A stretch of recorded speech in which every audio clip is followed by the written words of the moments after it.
Love. Some would say it took a backseat when the pandemic forced us apart. As a family-run and proudly Canadian-owned company, Charm Diamond Centers saw the need to bring us together with tales of love and created the Canadian Love Map podcast.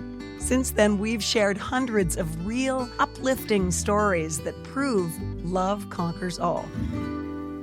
So thank you for listening. We couldn't do it without you. And remember, love starts here.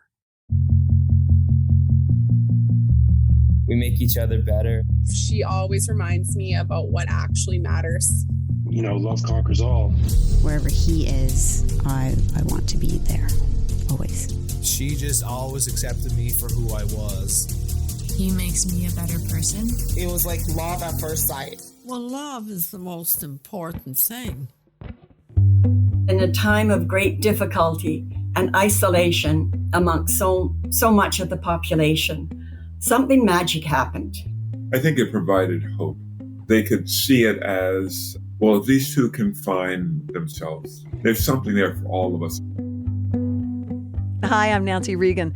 Today's fantastic love story belongs to Audrey and Jim from White Rock, BC. Their love blossomed late in life during a lockdown and took these senior singles by surprise.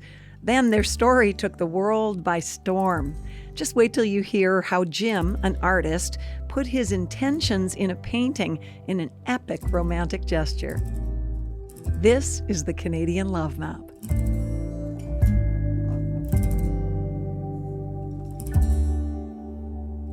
Jim and Audrey, I have been so looking forward to talking to you. Welcome to the Canadian Love Map. Well, thank you very much. Thank you, Nancy. I love hearing stories of silver linings from the pandemic. And, you know, like everything in life, there are different dimensions to different experiences. And while so many people struggled in the past few years, you had a beautiful thing blossom during the pandemic. Tell me, if you don't mind, about the start of your relationship. Well, that was a story. I guess it started around 2017. I lost my former wife then, and I was pretty much resigned to the fact that I was going to be on my own for the rest of my days because I was in my late 70s. And how do you find any new start, or would you ever find anything new at that age? I just carried on with my work. I'm a painter. Mm-hmm. And so I'm in my studio isolating anyway. So that's just what I did. I realized the house was too quiet. And I thought maybe I should look around and see if maybe I could find someone for at least some companionship, just to spend time with. And I went on Google, of course, and asked if there were any dating sites for seniors. And Google, of course, supplied me with 10 million sites, which I just sort of said, oh, I'll try this one. And I filled out the long and exhaustive profiles they have and submitted it. And they sent me, I guess it was a half a dozen pictures of very lovely women who they said would fit my profile. Mm-hmm. And in the corner of each of these photographs was a number. And I couldn't figure it out. And I said, well, it's not a scale of 1 to 10. And then I realized it was the percentage of compatibility. Oh, really? And one of the photographs had 94% on it. And I said, anybody who's that crazy enough to be like me, I've got to meet. And it was my dear Audrey. Had it not been for the pandemic, do you think you would have gone to the possibility of online dating? I would have, simply because I don't do the social scene very well. And as I said, I spend most of my time on my own anyway. So I would have probably looked for a way of contacting people that will fit with my lifestyle. You were already open to that yes. platform because of your insular life in a way. Right. Now, Audrey, I want to hear your side of it. But first, tell me what took you onto that dating site to start with. probably for the same reasons as Jim. Companionship, someone special, of course, to share time with, to do things with. How long had you been single? 33 years. Wow. I divorced. She wasn't a nun for 33 years. I mean, she had a lot of her little wild and crazy adventures. I mean, yeah, there were fellows along the way, and one in particular that was, 20 years. We did a lot of traveling together, but it never ever came to living together. It was we were independent and just enjoyed each other's company, and then it was drifting away. So when did you take the plunge and get on an online dating site? I don't remember now. I really don't. But I had been on it maybe a year. And a lot of times it just became frustrating. So I didn't pay much attention to it. And I thought, you have to pay for this and I'm not getting my money's worth. So I'll close it out. And before that happened, I got this message that says, they say we're 94%. I wonder what that looks like. And I thought, he can write sentences. Because that was not always the case. You'd get silly comments. And so I responded, and we just had very short interaction. And he said, well, how about FaceTiming? And I hadn't really done that. And next thing I knew, there was his face. And so that's what we did. And we talked for 2 hours a night for 10 nights. Couldn't wait for his call. And we talked about everything under the sun. And then I thought, this can't go on. I want to meet this. I need to meet this man. But I was seriously self-isolating since the beginning of the pandemic. And so this was in the fall. So he said, I'd like to take you out for lunch or dinner. And I said, I can't do that because I'm self-isolating. Oh, he said. And the next day he said, it's all arranged. He can make things happen too. He'd gone to a very nice local pub and asked them about when they had a low capacity. And he said to me at 2:00 in the afternoon, there's hardly anyone in there. And there's a table that we could sit at, removed from everything. And if you're not comfortable with it, we don't need to do it. And I thought, okay, I trust this man. So I went to the pub, found it, and he was there, and he had his coat on. As I'm taking mine off, he said, I have to go for a few minutes. I'll be right back. And it took quite a while before I saw him again. And I thought, oh, that seems disconcerting. Where is he? And I asked somebody in the pub if they would please check the men's washroom. And they said there was no one there. And I thought, well, this is so strange. I mean, I didn't think he dumped me or anything. So, and I'm a patient person, obviously. So I waited, and then he walked past the window, and then he came in, and you can say what happened. Well, of course, I got to the restaurant early, and I'm sitting there going through the usual ritual, All right, if I got everything, I got my keys, I got my cell phone, I got my wallet. Didn't have my wallet. Oh, no. And so when she got there, I got up and said, I got her settled. And I said, I'll be back in a few minutes. I've got to go. And I took off. Now, when I say took off, I walk with a couple of canes. So I took off at about the speed of molasses, So I wandered off, got in a car, drove home, went in, got my wallet, drove back to the place and came in and sat down. And then very shamefacedly said, I had to go home because I forgot my wallet. What was the elapsed time? 15 minutes? 15 minutes, yeah. 15 minutes at least. Like it was miles. And Jim, it didn't occur to you to tell her before you left that you had to go home and get your wallet? Were you afraid she would offer to pay? It was one of these things where you're just concentrating on the one thing. I'll be right back. Yes. Anyway, yeah. So it went very smoothly from that point on. There, we sat and talked for another 2 hours, and then by then it's getting 4:00 or so, I said, we should go. People are coming in. And he said, well, would you like to come back to my place for tea? Now, being an artist, he could have said etchings, but he didn't. He said tea.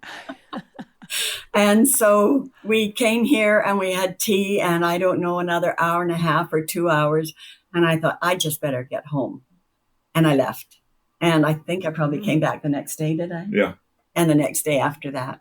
And okay, I need to know, how did you feel when you left that day? Having had the 10 days where you spent 2 hours on FaceTime, and then having met and having that interesting start and a great 2-hour conversation. When you left after being at his place, how did you feel? He was such an interesting person. I would have liked to have stayed, but that wouldn't have been very appropriate, really. And so it was, I just wanted to go back. I just wanted to be with him to find out more about him. And I found his home quite different. It's because he's an artist. The place was filled, every wall, with the art of many artists plus himself.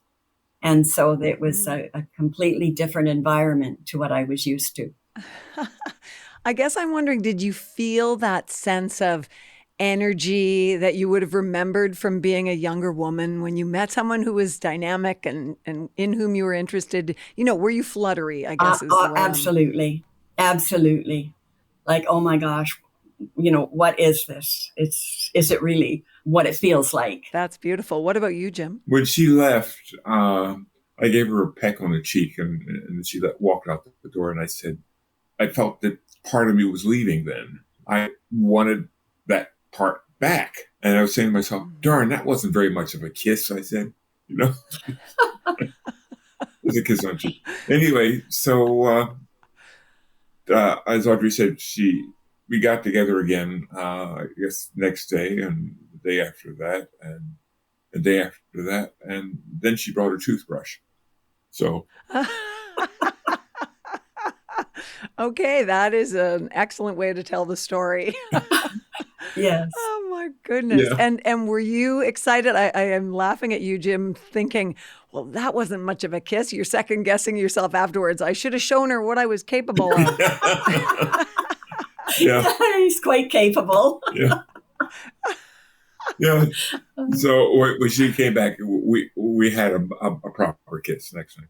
But, the thing is that we didn't feel a particular age. That old thing about, you feel like you're 20 until you look in the mirror in the bedroom, in the bathroom. I was feeling 20. Oh, that says it all. That's terrific. Where did it go from there? And I can't tell you how curious I am to know your family's reactions eventually. I don't know when I told my family, but I would come and stay here for a couple of days, then I'd go back to my place, and because I had things to do there. But it just got to be more and more that I would be here. It was coming along, and I told my kids coyly that she had brought her toothbrush, and my son just chuckled and said, "Way to go, Dad."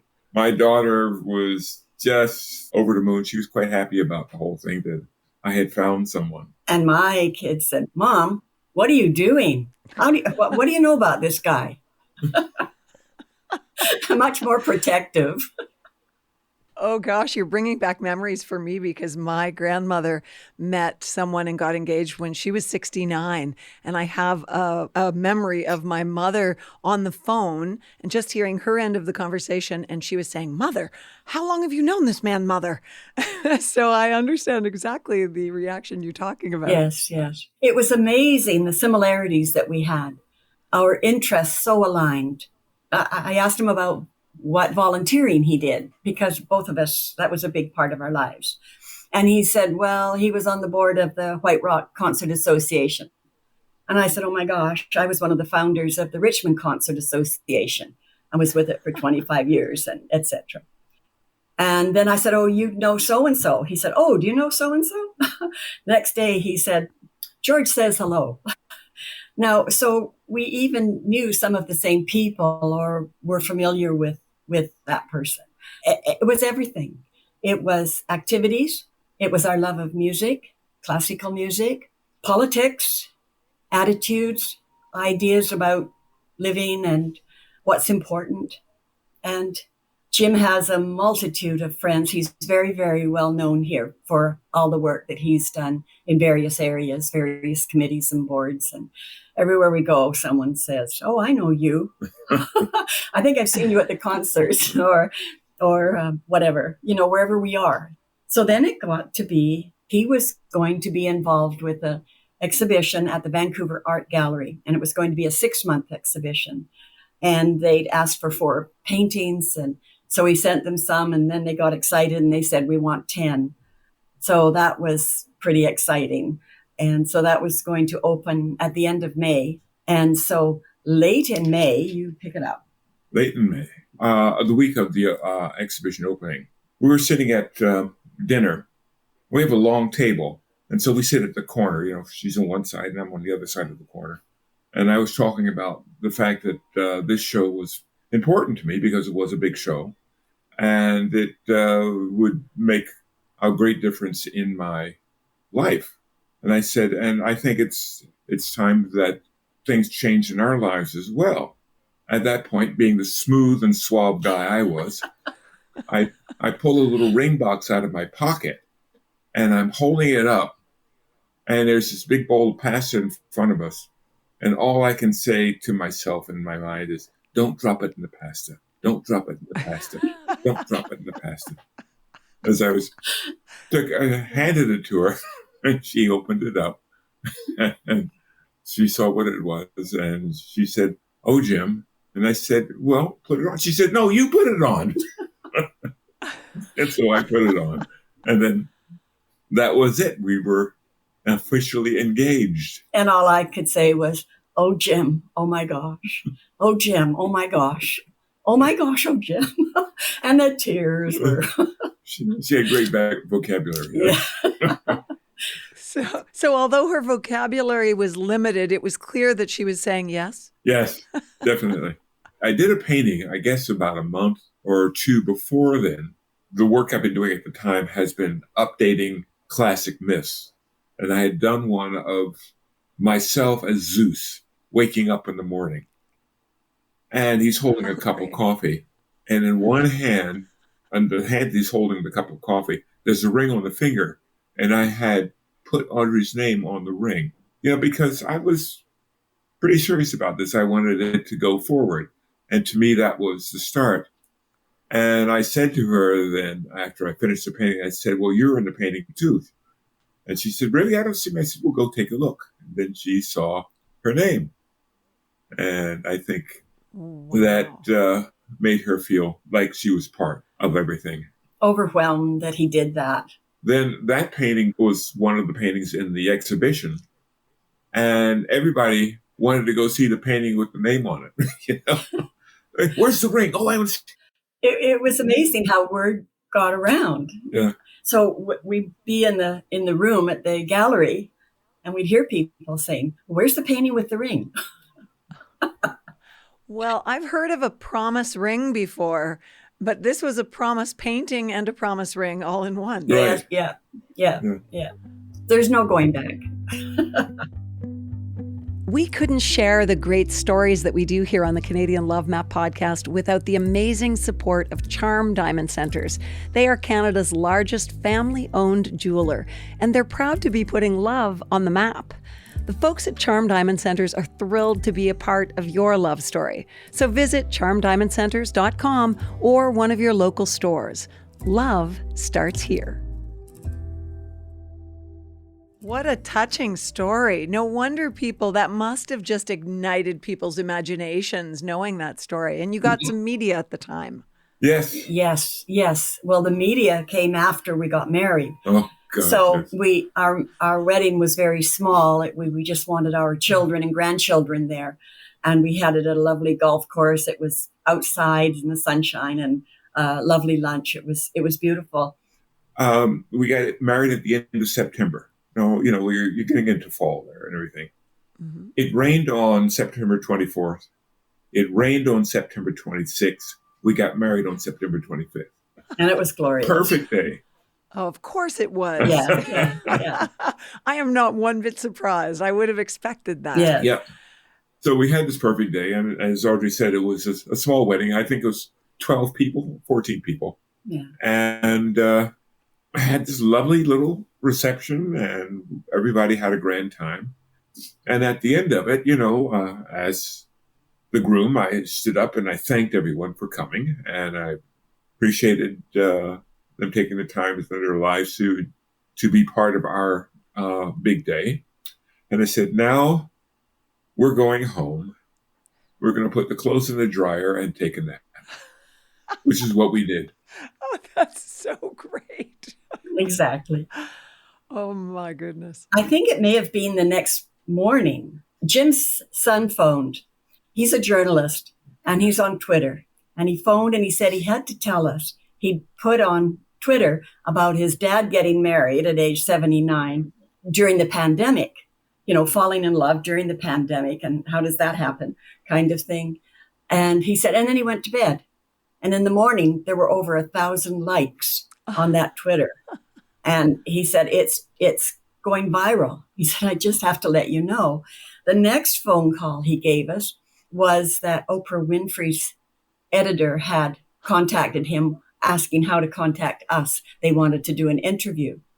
So and we said, okay. Sure. What do we know? Yeah.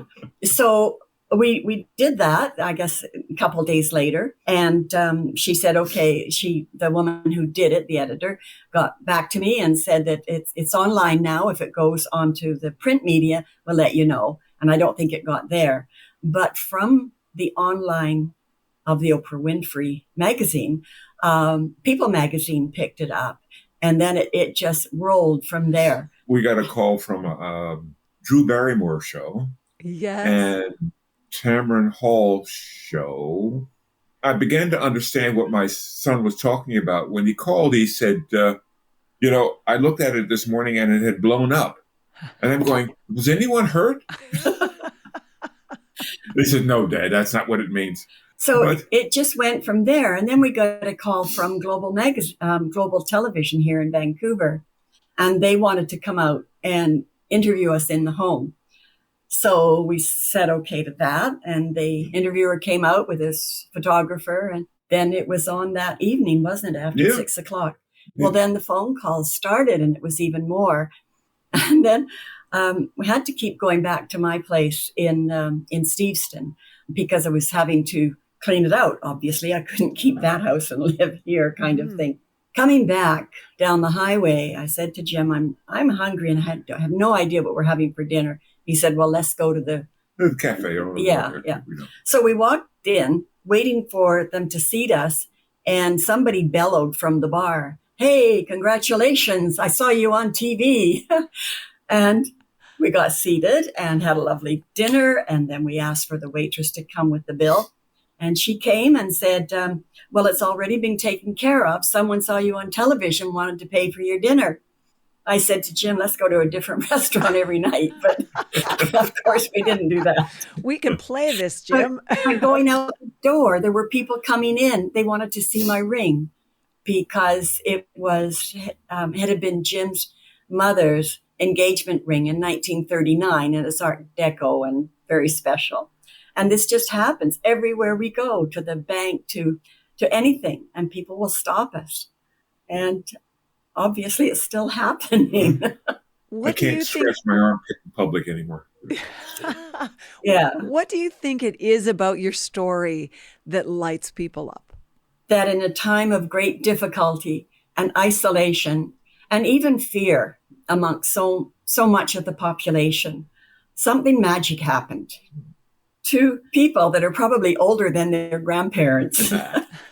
And, at age 79, and that this could happen. How could this happen? They were so touched that something positive could happen, a happy story. Yeah. And everyone was clinging on to that. The comments that were on Jake's Twitter were just wonderful to read. Yeah. Time after time, how happy people were and how it gave them a boost. Made them feel better. I think it provided hope. they could see it as, well, if these two can find themselves, there's something there for all of us. There's hope that we can get through this and find some joy in our lives. I guess it must have helped or brought a little bit of joy to people because there were 159,000 likes the last time we looked. It sounds like you're really in sync. And I'd love to know what it is you love most about the other. And I am curious to know who wants to go first. She can. She can. Audrey, you're on the hot seat. What is it you love most about him? His kindness, his understanding, his graciousness. He's considerate. He's fun. He makes me laugh. Now, that was one of the criterion in my profile. And we laugh every day. It's just makes the body feel good. That's beautifully said. From a distance, it seems like you feel cherished. Oh, very much. Yeah, happier than I've ever been. Yeah, she's brought me something that I never thought I would ever feel again.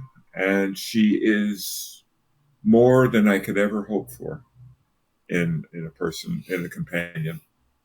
And it's just perfect. It feels perfect. And it is perfect now that I remember my wallet. What do you love most about her, Jim?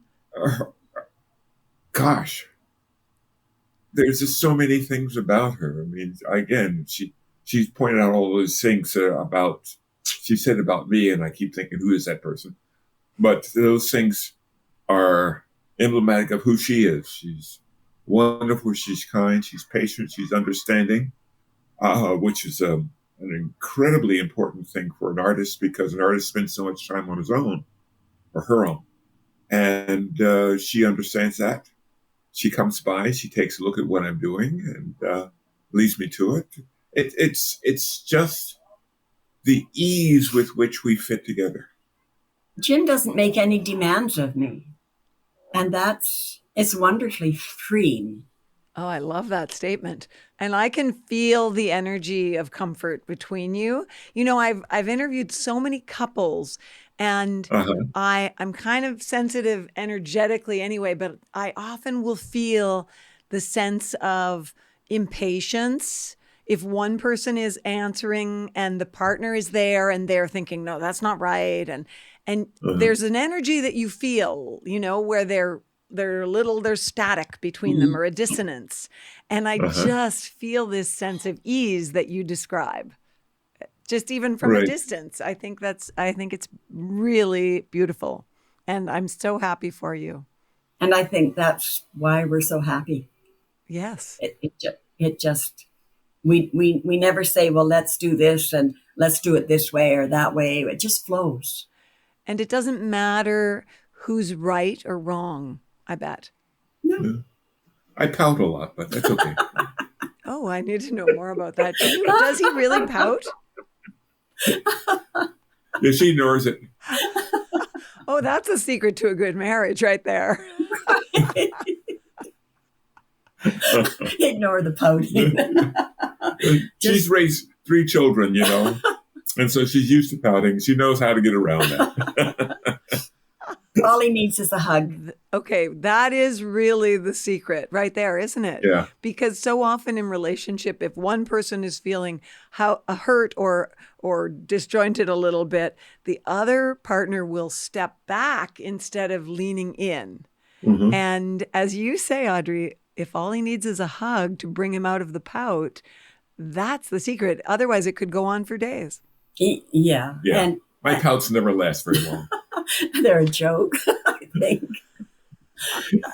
But sometimes we'll say, but it's not in a demanding way or anything. We just say, well, we've got to talk about this. We've got to sort this out or how we're going to do it or whatever. And we do. Yeah. I mean, the thing is, we have 2 houses that we're trying to put into one. Oh. And both of the houses have been lived in for more than 30 years. So there's just a few things to organize. As I tell people, it's a bit like watching a car crash in slow motion. All this stuff sort of coming together and bouncing off each other. And the house looks like a jumble sale at the moment. So I see that slow motion as a painting. yeah. All those different items that you value, trying to cohabitate. There's not room for all of it. Yeah. So it's a very slow process of what is going to go and what is going to be brought in. And well, it sounds like you've both figured out that what is important is not in those boxes. No. Mm-hmm. It's sitting on the sofa rubbing her feet. That's the important thing. Now that he's a keeper just for that, don't you think? Oh my gosh, he's talking my language. That's my love language right there. I can't wait to find out, but I wonder what you think the future holds for you as a couple. More of the same, putting the laundry in the dryer and taking naps. I mean, we're just very comfortable. We can spend an entire day without doing a whole lot.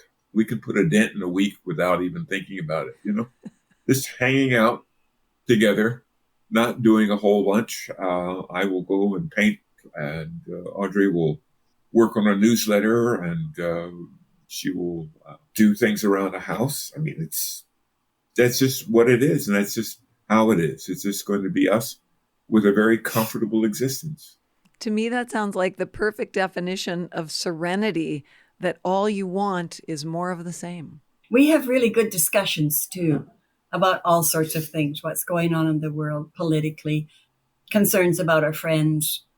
But we have some good in-depth discussions, which I enjoy so much. It's important. And are you both still intent on contributing, making a difference in the world? I think we make a difference in the world just by what we do. We don't aim to make a difference. We just do what we do and hope it will make a difference. I mean, I spent 30 years teaching at one of the local colleges up here. I hope I made a difference in what I brought to the students. I still have some students who will come to me and say, I remember you. I'm grateful for what you taught me. And that happens a lot, actually, not just here and there. That's what it's all about for me. I mean, I don't try to make a difference. I just try to do what I think I can do best. And if it makes a difference in the world, great. Jim's paintings are extraordinary as well. When he said about the old, help me here, the Greek and the classic myths. The classic myths. He brings them up into current times because the problems that the myths had to do with are still with us, still have the same problems with people, with organizations, with countries. Those problems are still there. Jim puts them into paintings, and they're very, very thought-provoking. So he's making a difference that way. I know he is. And from what his students say, and they write to him, after all this time. And Audrey, you said your charity work was important to you. That's an important way to contribute.